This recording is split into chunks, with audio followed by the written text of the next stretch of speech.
Hello, hello, hello, beautiful souls, and welcome back to another episode of What I Know to Be True so far. We have episode 10 today. I am Carrie Ann McKenzie, your host, and this is your podcast for all things magical living and soul led business. In this podcast, we explore the intersection of personal development, soul led business, spiritual growth, alignment, and nature connection so that you can consciously create the life and the business that works and feels good to your soul. So, welcome to this episode. I am really looking forward to this because I'm having a big exploration in what it really means to be fully accountable in your life and embody the essence of responsibility. And I know that this is an area that a lot of people are interested in because life coaching 101, right? The first thing they teach you, any life coach, any good life coach will go through this with you in your first sessions, and that will be taking responsibility for your life and deciding what you want for your life as well.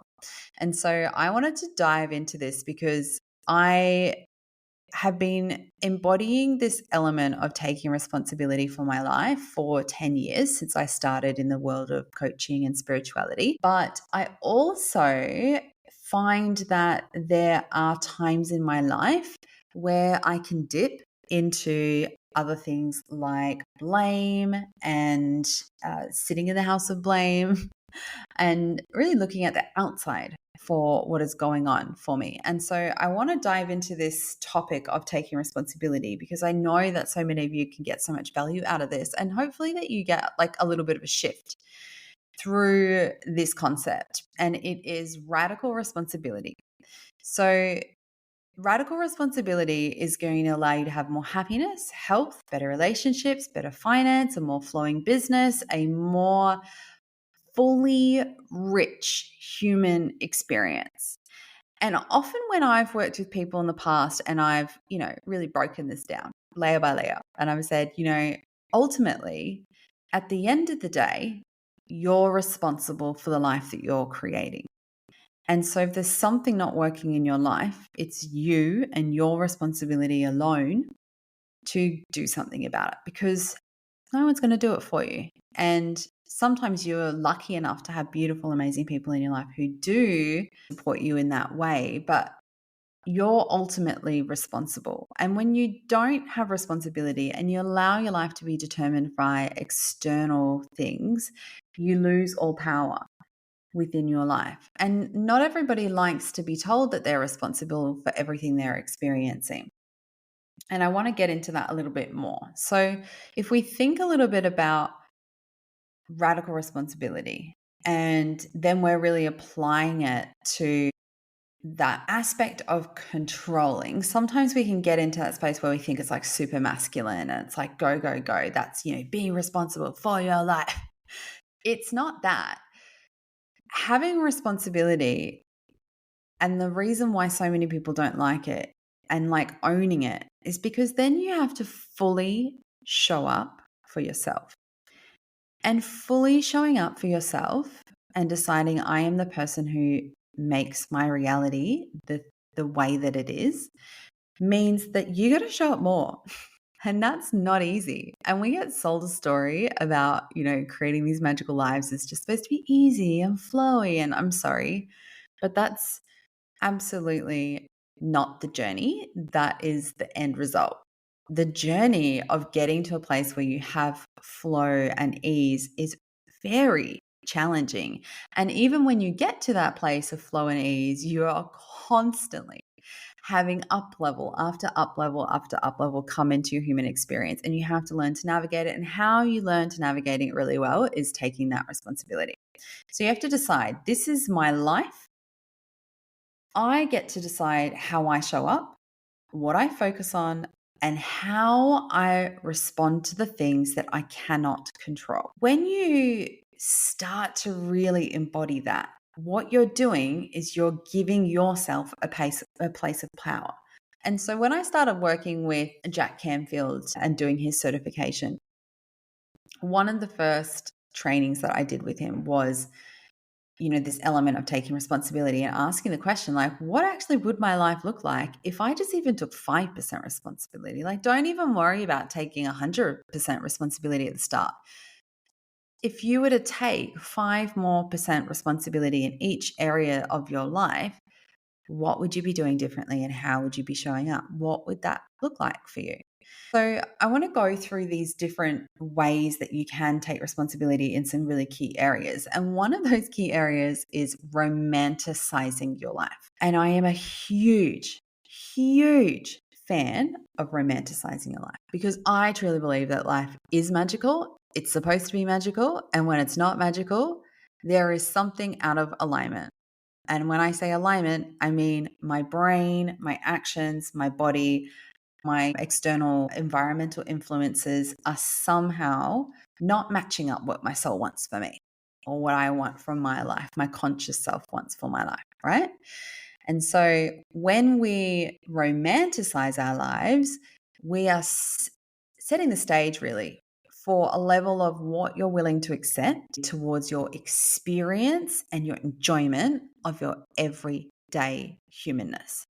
So finding the tenderness in all the things in your life and then asking yourself from that tender, gentle place, how can I make this the most enjoyable experience ever? For example, if it's food and eating, how can you slow that right down and make your food intentionally and practice tantra eating where you smell before you taste and you slow the whole process down and really savor every single moment.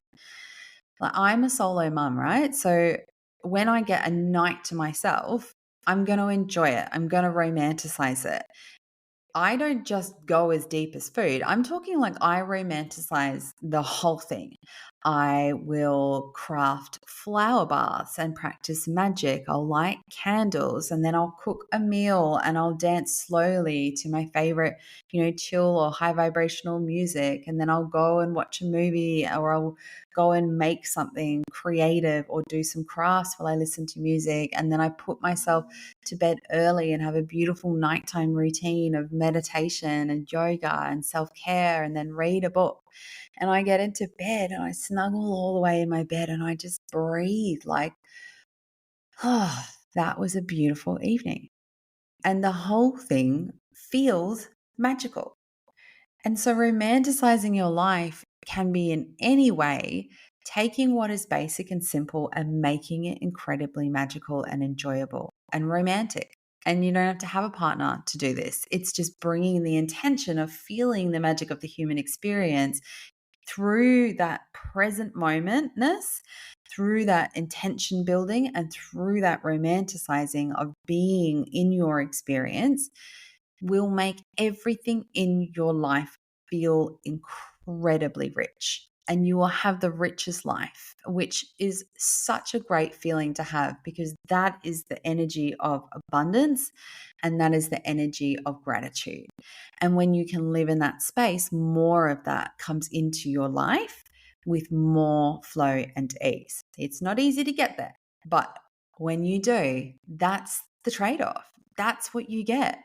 And not just that, you get joy. You get to enjoy this human experience. And so take some responsibility of how you show up in the moments in your life that are every day and how can you romanticize them. And if you think you don't have time for this, I promise you have time. You have time to be intentional and to be present to make everything in your life feel romantic. All right, let's talk about radical responsibility of your health. And I'm going to share my personal journey that has been mind blowing. Okay, now when I'm talking about your health, I am talking about your physical and mental health and your emotional health as well. I would say that I am very good at managing my mind when I am very healthy. And when I am unhealthy, I am not very good at managing my mind. What that looks like for me or has looked like for me in the past is a lot of anxiety, a lot of not sleeping well, a lot of emotional roller coasters, hormonal problems, weight loss and then weight gain real quick, and then also just feeling so lethargic and just drained, moody, snappy, insecure, like all of the things. The moment that I decided I was going to take responsibility for my health, I was so committed because you get to that point where you're just like, I'm so sick of my own bullshit. I'm so very sick of my own bullshit that you just have to do something about it. And I had one of those moments when I experienced this deep understanding that things in my life were not going well because of my health. And when I say things in my life, I'm not just talking about how I was feeling, but also my relationship with people that I love, right? Friends, family, and people who mean something to me in my life. It also affected my work and how I was showing up in my business. I just had time for clients. I had no time for myself, my own, passion behind what it is that I want to create. There was so much that I just knew I wasn't able to do because of my health. And so I went to the doctors and they were basically like, it's a little bit of perimenopause. It doesn't look like it's your thyroid, but best to treat your thyroid because you already have nodules on there. Also, you might be stressed, and here are some pills, and away you go. And I was like, no, I will not accept that. That does not sound like a journey for me. I don't want to sign on to just this is just the way it is, and here is some like medicine and a therapy session that should support you. I was not having that. Actually, for a moment, I was having that and I started to feel helpless. And then I was like, hold on a goddamn moment. I am fucking responsible for my health. I am responsible for the life that I live. And I'm going to do something about this. And I did. And I make a joke with one of my friends about creating like a chat GBT protocol because I was like, this is all the problems I have. But I know that it's not just, it's not just my mindset because my mindset's pretty amazing. It's something interfering with my capability of using the very good skill I have of consciousness and mindset because I was becoming really unconscious. I put all my symptoms, and I do not recommend this. Always go to a doctor. This is not medical advice in any way whatsoever. None of that. It's just my experience of how I took some sort of responsibility. I put all my stuff into ChatGPT, and I'm like, just write me a protocol for 7 days. And I took what I got, which was 7 days of mindfulness practice, eating food according to the medical medium, or very close to, because I knew the medical mediums and I was reading it and I was like, this sounds like the medical medium. I decided in that moment, what's the worst that can come from this 7 days? Because there was nothing bad on that list. It was only good stuff. And why not just give it a try? My alternative is take a bunch of medication and go and do some therapy, which I've done therapy in the past and I love therapy and I always recommend it. I'll always participate in therapy. But that alone, I knew wasn't going to be what I needed. And so in that moment, I just was like, I'm going to try. Because if I don't try, I'm going to be living in this shit show for a really long time because I'm starting to go through the stages of menopause. I have endometriosis. I have a history in anxiety and depression. I have PTSD. I have PDD. I have all the things. And so I think what responsibility looked like in the past was practices that lessened all of that and controlling all of my things around me, including people and my environment, to not trigger me, which is not a way to live. And so I wonder if like it changes things for me. Then I did the 7 days, and the 7 days included no sugar, no coffee, no gluten, no alcohol. I'd already not been drinking alcohol for 15 months, so that wasn't an issue. But I love sugar and I love coffee and I love gluten. And it was daily practice of waking up, doing yoga, doing meditation, journaling, going for a walk in nature, which are all things that I love to do anyway. And I do usually do some kind of practice in the morning, but not consistently, not as consistently as this, right? And I got to the end of the 7 days and I just felt different and felt better. I went through week 2, week 3. By the end of week 3, I was starting to feel like a totally new human being. And I felt like myself again. I felt like I finally had a grip on what was going on in my brain, you know?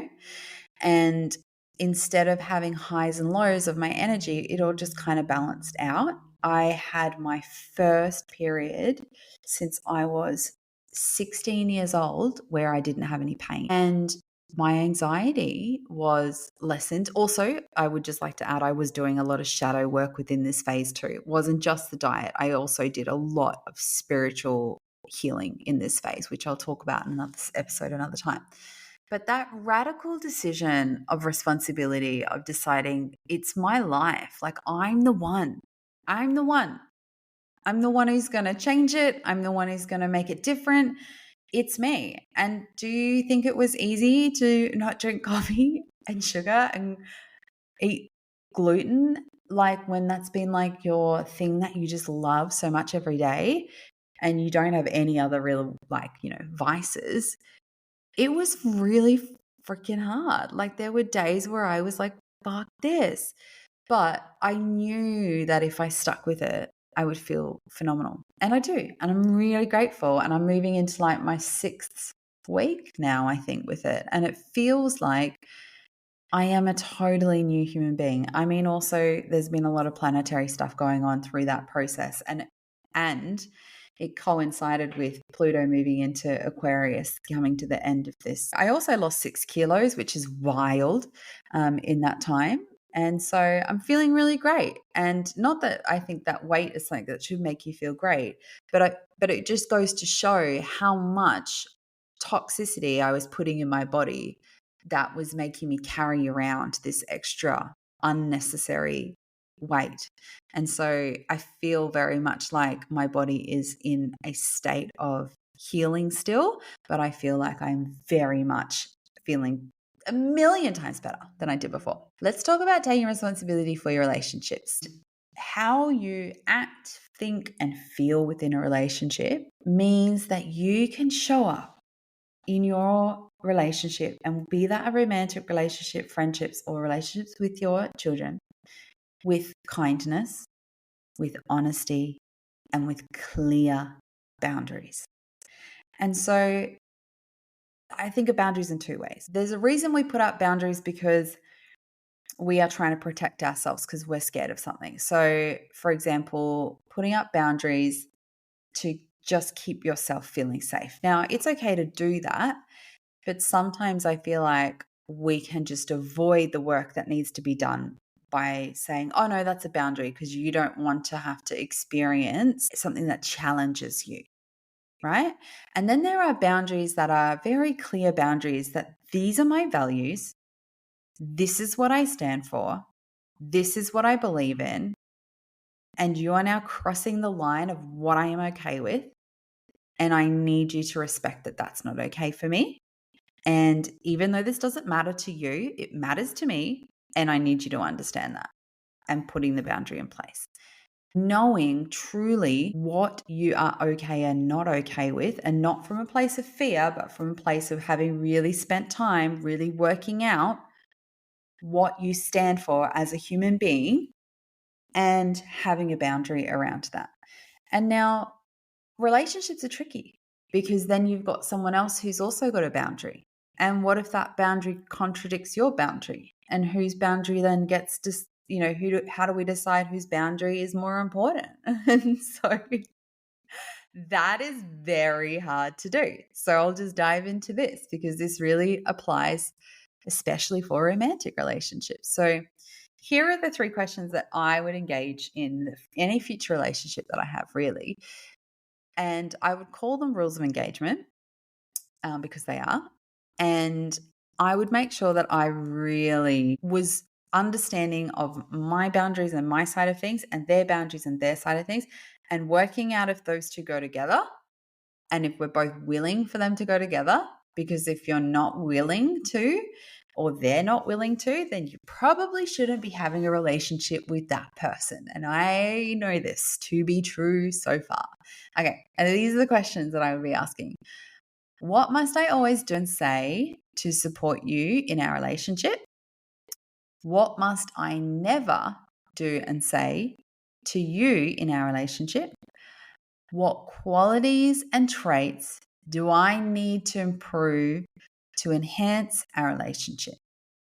And now these 3 questions come from a book called Connect, Relate, Motivate by Rick Rushton. And I was reading this thinking it was a business book.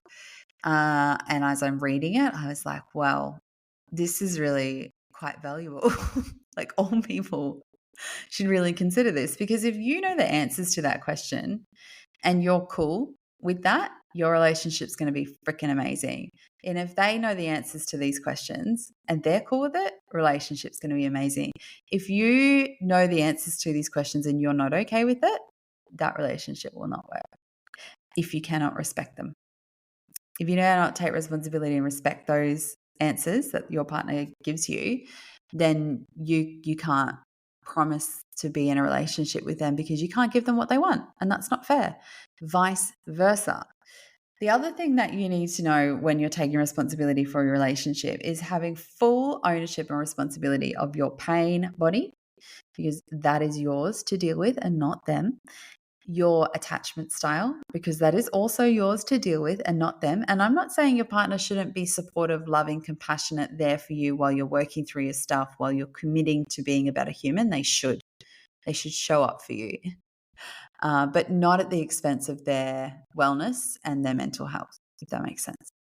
So also, you need to be responsible for your communication and your trauma, all of it. Once you take ownership and you engage in agreements with someone, if they decide to break those agreements, you have a choice to give them another try, or you have a choice to walk away. And however you choose, whether that is to walk away or stay, is totally up to you or up to them. And you have to accept that and be fully aware and responsible for what happened if one of those agreements was broken, including them breaking your agreement and you not doing anything about it and allowing that to happen, right? Still your responsibility. So taking responsibility means you stop sitting in the house of blame in relationships as well. You stop going, well, they did this and they did that and it's because of them, blah, blah, blah, blah, blah. And you just go, no.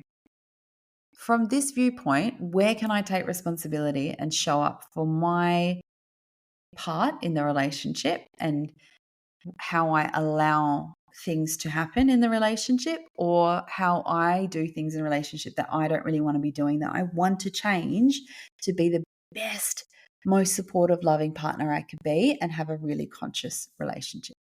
Another great book on taking responsibility for yourself in relationships would be the book Conscious Love by Kathleen and Gay Hendricks. Phenomenal book. Absolutely phenomenal. Everybody should read that book. All right. The next area where you should, I hate that word, where I invite you to take radical responsibility is for your money, marketing, and business. Now, we're really talking about soul-led business here, because I only like to think and work with soul-led business owners. And taking responsibility here is really important, because I think when we are very creative soul-led business owners, we can get really caught up in the creation part and we overlook things like our numbers, our marketing, being intentional with our offers to ensure that they are of service but also of profit. And it's hard to take responsibility in this area because sometimes we have a lot of beliefs attached to it around what that responsibility means, because we don't want to enter into hustle culture. We want to be, floaty, and we don't want to fall into the do. But getting the foundations right in your business and setting yourself up in your business with good systems in place to be responsible for things in your business, but also responsible for your own energy. So setting things up in a way that allows you to have more time and space for your energy to be creative means that you are in such a better position for long-term sustainable success. And that's what the responsibility piece in business really means. It means long-term sustainable success, because if you don't take responsibility, you go on a ride and it's wild and you burn out, or you don't know your numbers and all of a sudden you're like signing up for some professional development training and you're blowing your budget out and you don't have profits, or you can't afford to pay for your team members, or there are just a million things that can go wrong if you are not across your business with a sense and element of responsibility. And so, if you're also a woman who's in business, you need to take responsibility for your cycle. And you need to know the seasons within the month, because your hormones change so much on a monthly basis. You need to know within the month how to show up in different seasons throughout that month.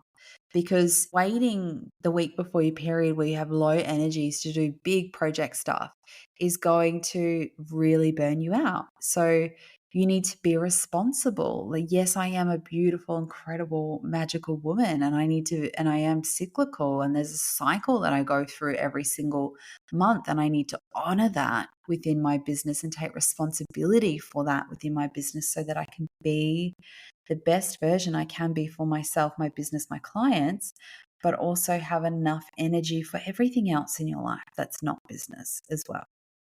And when you sit in that space of responsibility, you can let go of confusion, because confusion will be the thing that resurfaces all the time, and it's just a sneaky way to keep you from taking action, right? Because if you're confused, I don't know what to do. I don't have to do anything, right? You just sit in that space forever. And so, do you look at your monthly figures? Do you have monthly management meetings with yourself?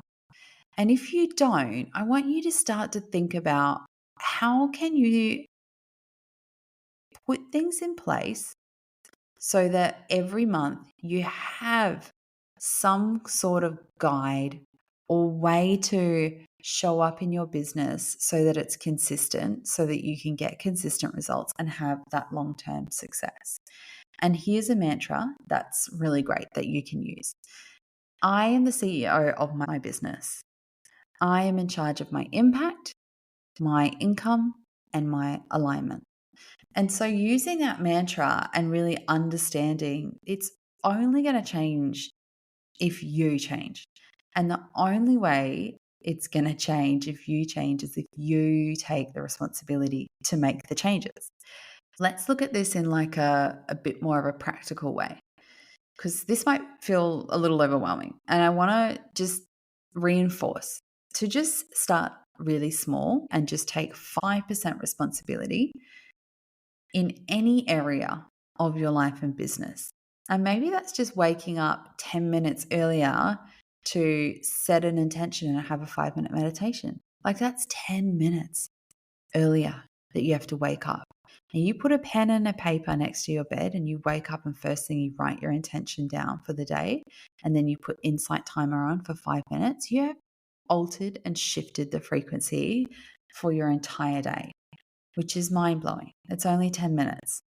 And maybe it's also having like honest conversations in your relationships, or a conversation that you've been avoiding and taking responsibility for that communication. Or maybe it's simply just choosing to believe that you can create the life and business, just altering your belief by just 5%. Remember, 5% is a start. It's small and it allows you to do something consistently. But those small actions, they add up over time and it makes transformation. And that's where radical responsibility is so important, because the moment you just go, fuck, it's me. It's me. I'm the one who's going to change things. And you do. After 1 month, 2 months, 3 months, honestly, you look back and you just go, oh my God. And I would say that 2024 has been one of the biggest years for me for taking radical responsibility. And at the start of the year, I wrote on my fridge, the energy of responsibility and prosperity provider. And every day I wanted to see that 1,000,000 times a day. I wanted to know that I have the energy of responsibility and prosperity provider for my family, for my children, for my life. I wanted to just take on the responsibility instead of placing it somewhere else, so that I could 110% just show up for my life every day. And I have. And I've had moments where I've stumbled backwards. Oh my God, have I had moments? But it's always coming back down to when the dust settles. I am responsible for my life. How can I learn, grow, shift, and change from my current circumstance so that I have a different result? And that is taking full responsibility, and that is where freedom comes from. And as soon as you take responsibility for your life, I promise you will start to feel more free. And the benefits of this is a joyful, happy, magical, amazing, incredible, resilient, abundant life. And who doesn't want that? I know I do. And that is what I know to be true so far, for sure. So if you could do me a massive favor, if you liked this episode, please can you share it with someone who might need to have a little bit of inspiration or energy boost with the essence of responsibility. And I'd love to be able to help as many people as I humanly possibly can in my time here on this earth. And that's part of my responsibility. So if you could help me out, that would be absolutely amazing. Or if you could even just write a review for this episode, I would just be so forever grateful. It just helps me reach more people and grow and develop and just make this world a better place. So until next time, enjoy taking responsibility for the magic that you create in your life. You've got this, and keep on exploring and growing and figuring out what it is that you know to be true so far too.